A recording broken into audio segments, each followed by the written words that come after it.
Thank you, Mr. Speaker, for this opportunity to speak today. I'd like to begin by sharing a little bit about myself.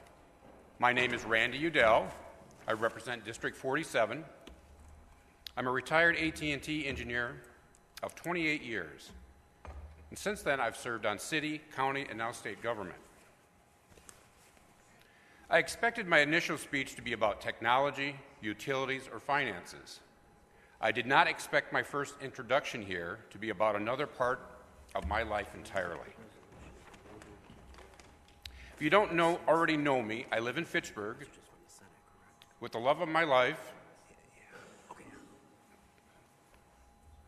my husband Brad. We've been together for 30 years and married for 12, because that's as long as we've been allowed. I think there are many people here today, Mr. Speaker, who don't fully appreciate the night and day, the power that this legislation can wield over someone's life. I wish we lived in a world where every queer child could count on having support. Trust me, I wish this were the case. When my first partner, Ray, came out to his parents, it was because he had been diagnosed with AIDS.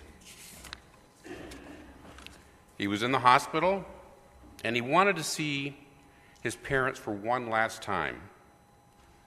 Their response was going to Myrtle Beach.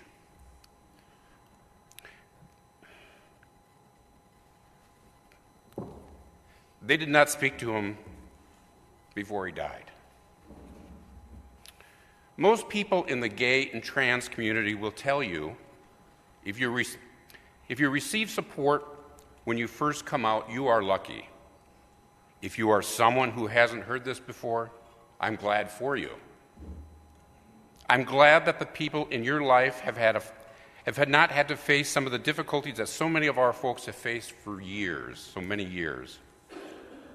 There seems to be a lack of understanding, Mr. Speaker, around who is most at risk when it comes to queer youth. I advise anyone with a strong opinion on this to look at the data. There is currently an epidemic of homeless LGBTQ youth. According to the Trevor Project, 28% of queer youth report experiencing homelessness or housing instability. Lesley University agrees. They say that 1 in 4 teens who come out to their parents are forced to leave their home. According to the Covenant House, 40% of homeless youth identify as LGBTQ. The most common reported cause is family conflict due to gender identity, gender expression, or sexual orientation. Many legislators in this body have recently delivered testimony about protecting children. As we know, homeless youth are frequently targets for physical abuse, sexual exploitation. Gay and trans youth are, for whatever reason, targeted at a higher rate. The Center for American Progress reported that in Midwestern cities, a full 58% of gay, trans, homeless youth had been sexually victimized. 44% were approached to engage in sex in order to meet their basic needs.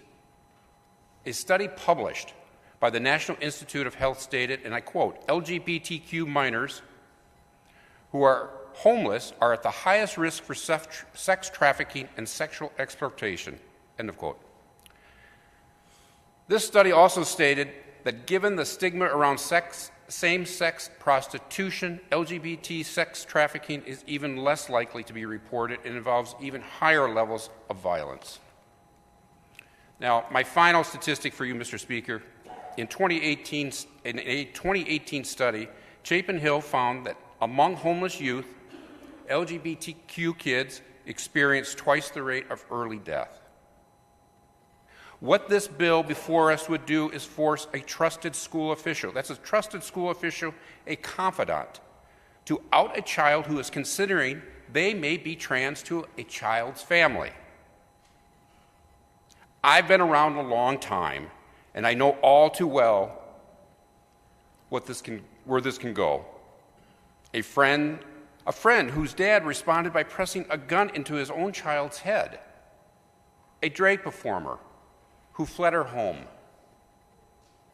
glassware shattering behind her, escaping slurs hurled by people who raised her.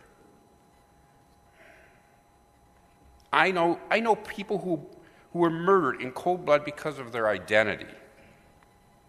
Outing kids, putting them at risk, doesn't help. This bill poses a question. That question is, how much does this body care about the psychological, the financial, the emotional, physical, and social devastation of a queer child who is outed? You don't need to spend a long time in a gay bar or a queer space to learn the stories of people who suffered verbal, physical, or even sexual violence as a child as a result of being outed. Look, you will hear many different stories about being trans or how being trans works. Some people will tell you they knew at age 8. Some people will say they didn't figure it out until before 30. It's the same with being gay. It's the same with being bi. It really depends person to person.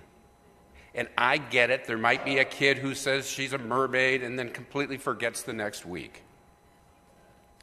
No matter what, kids will be kids. But trust me when I say that whatever benefit you think you'll get out of this bill is far outweighed by the harm and danger it will mandate onto kids who don't need their lives to be any harder. My entire life, I've seen gay and trans people suffering at the hands of government that has branded us as a danger. The cruelest thing a government can do is to take population already at risk and make things worse. I thought we had pushed hard enough that kids nowadays wouldn't need to face the same things that I had faced. This bill and so many other bills being introduced across the country take us in the wrong direction. The vote on this is no.